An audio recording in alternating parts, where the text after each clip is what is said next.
This is Talk Business and Politics with Roby Brock. Well, welcome to the program. I'm Roby Brock. Thank you so much for joining us. Well, Arkansas politics this past week has been as thick as the Arkansas humidity. Just ahead of a special session to expedite tax cuts, advocacy groups have pressed for teacher pay hikes and bonuses. Governor Asa Hutchinson wanted to add them to an August 8th special session call, but said legislative support does not exist. Democratic gubernatorial hopeful Chris Jones backs Hutchinson's call for teacher pay raises, said he'd go further in his first term. Republican Sarah Huckabee Sanders silent on the issue. Arkansas lawmakers led by Republicans did vote to use federal funds already on hand to provide $5,000 and $2,500 bonuses to teachers and school staff from federal funding that has already been approved. So let's begin with our first guest, State Senator Missy Irvin. She's a Republican from Mountain View. She is the chair of the Senate Education Committee. We appreciate you being back on the program with us. Thank you, Senator. Thank you. Thank you for having me. Glad to be with you.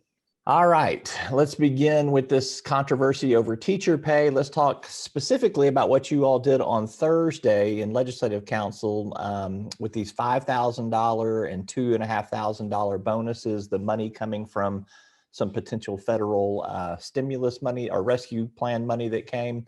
Why wasn't this done before some of this public pressure has put you guys on the defense about teacher pay? That's an excellent question. We gave the appropriation authority kind of in block to the Department of Education and hoped that the money was going to be used for what it was intended to be used per the direction of the United States Department of Education.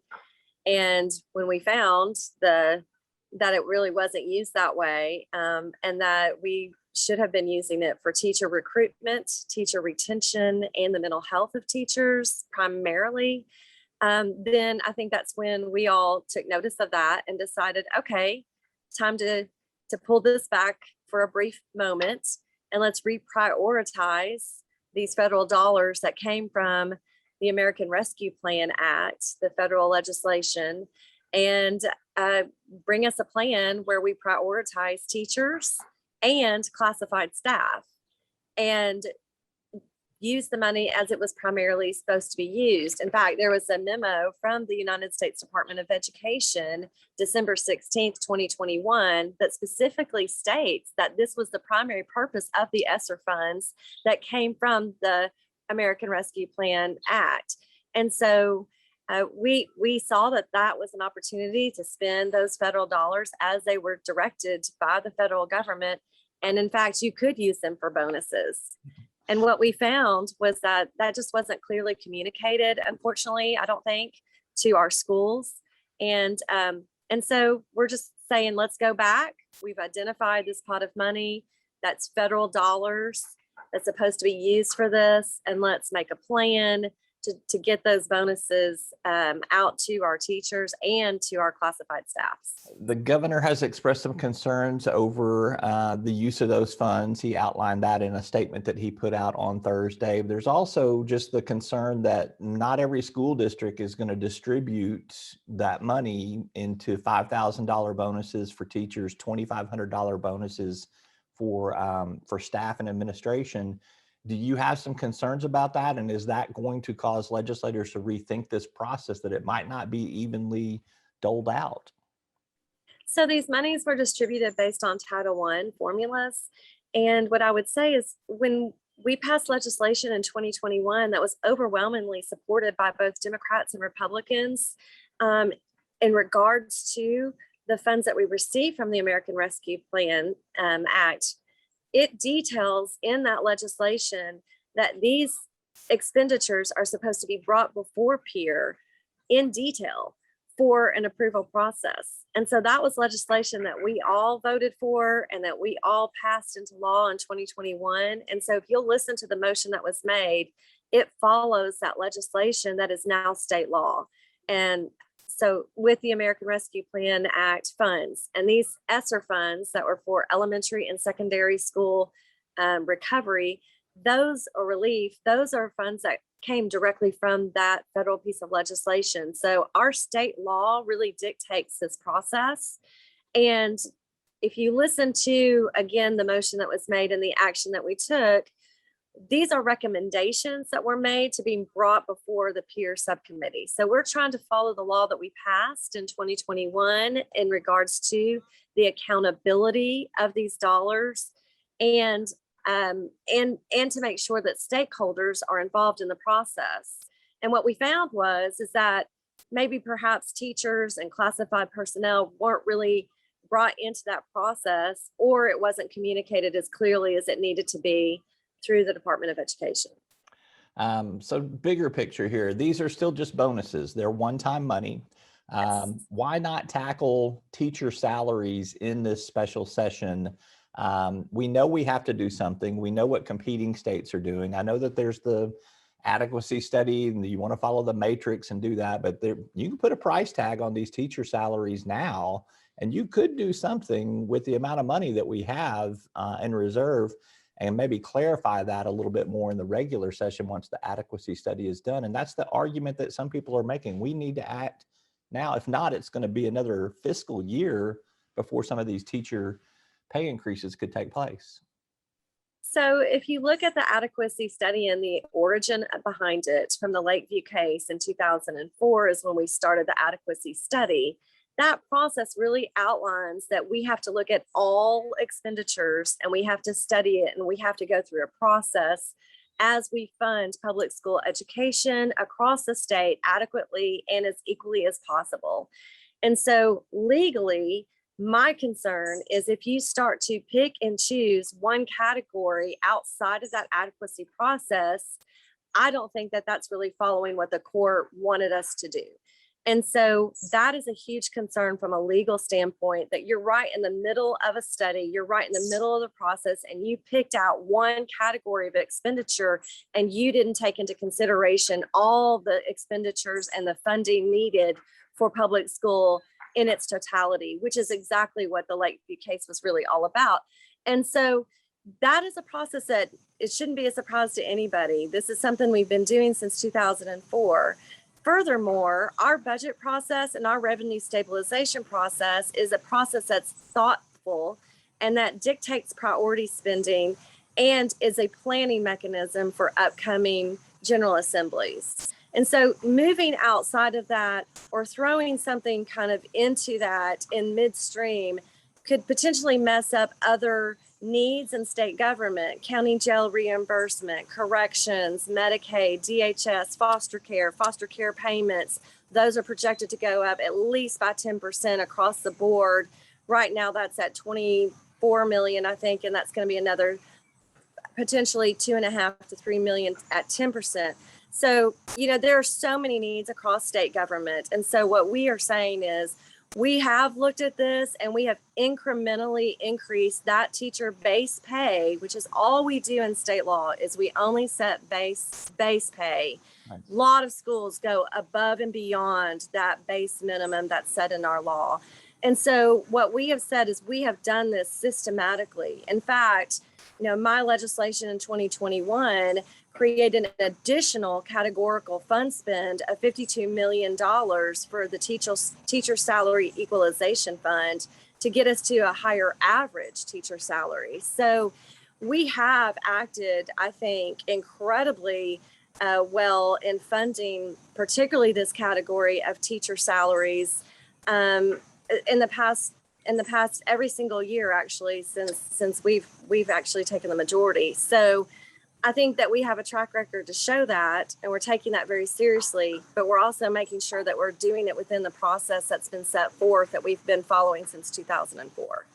And I don't dispute that progress has been made, but again, I'm just putting things in the context of where we are right now. We know that other states have dramatically increased teacher pay. We know that people are leaving the profession in large numbers. We know that people are discouraged from entering the teaching profession because of the state of education on a variety of different fronts, but pay being one of them.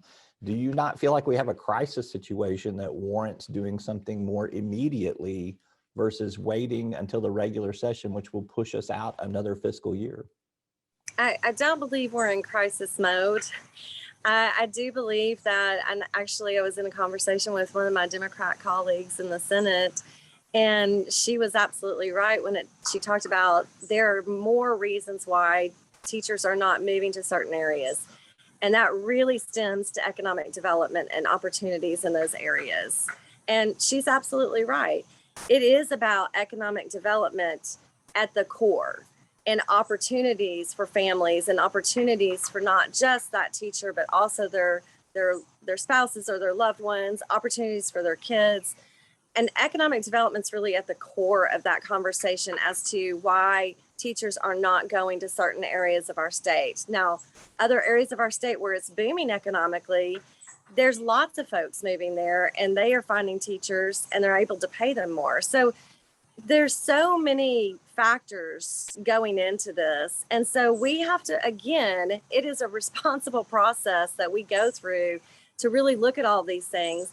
But the education committee and this issue particularly, this is not something that just the education committee can solve. This is something that the entire legislature really has to dig in and understand. And we have to do such a better job at really growing our rural economies and growing those areas that are very, very difficult right now economically. And so those are things that the entire legislature really needs to focus on. And that's not just a solution with this one. We're not solving the problem with just one aspect of it. This is really an economic development issue across the board that the entire legislature needs to engage in. And my Democrat colleague was 100% right about that. Granted, you're not under a court order from the Supreme Court like you are in the Lakeview case on this, but there is also a process for tax cuts that you guys put in place. You are accelerating those tax cuts because of the $1.6 billion surplus. And I guess you guys are fending criticism from folks that say, here's a process that you're willing to derail. At the same time, on this teacher pay issue, you want to follow the process. Help me reconcile that. And do you anticipate any hiccups in the special session on the tax cut proposals? The tax cuts proposals are already in law. We have passed that legislation, and that policy has been vetted by this legislature. This is not something new.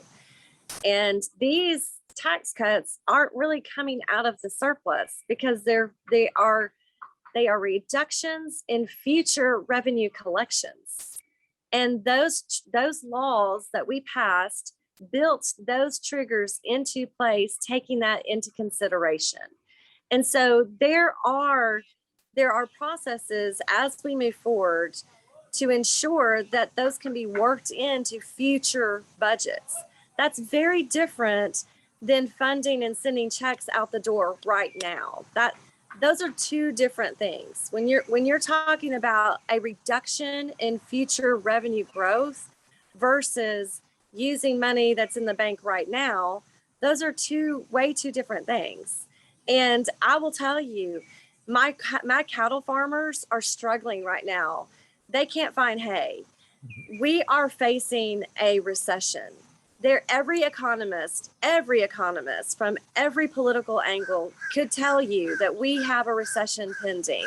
Yep. This inflation is killing everybody in the state of Arkansas. The high gas prices have really been detrimental to everybody in the state of Arkansas. The price of diesel in particular for our farmers, the price of fertilizer, the availability of fertilizer, how that's going to affect our livestock, how that's going to affect our crops is just going to be a tremendous hit in the future for all citizens. And so this was a way for us to, I thought, be fair across the board to everybody that's been paying taxes in every single bracket, to give them the money back into their pockets so that we can really shoulder that pending recession as best we can. And I will tell you, I'm for just really putting everything over into the piggy bank because I'm really, really nervous about the economy that we have coming forward and us being able to meet all of our state obligations. You know, the diesel prices just alone for our school buses and the school routes are going to be tremendous. Yeah. The food prices and how those are going to be increased because of inflation are going to be tremendous. And so we're really having to dig in and change a lot of our calculations and understand that inflation And a lot of it's because we've had all this surplus and federal money that's flooded into the state of Arkansas. And that's created a scenario that we never expected or forecasted. So we're trying to understand this as responsibly as we possibly can. All right, our guest later in the program, economist Mervyn Jebaraj, may answer a few of your recession questions there, so stay tuned. Last question for you. The state Senate also took up some ethics reprimands for two of its members, Senators Alan Clark and Mark Johnson. You were obviously involved in that process. Tell me how you think that this process worked for vetting these ethics charges. Do you think the punishment was appropriate? Do you think the process worked? I think the process worked. It was difficult for our Senate. It's a difficult time, and I would just say, that at the end of the day, we're all human beings, and I value the experience, the expertise of all of my colleagues. They bring so much to the table, and the process worked, and it was a tough day for the Senate. All right, State Senator Missy Irvin, Chairwoman of the Senate Education Committee, Republican from Mountain View. Thank you for your time. I appreciate you. Thank you so much. All right, we're back with more right after this word.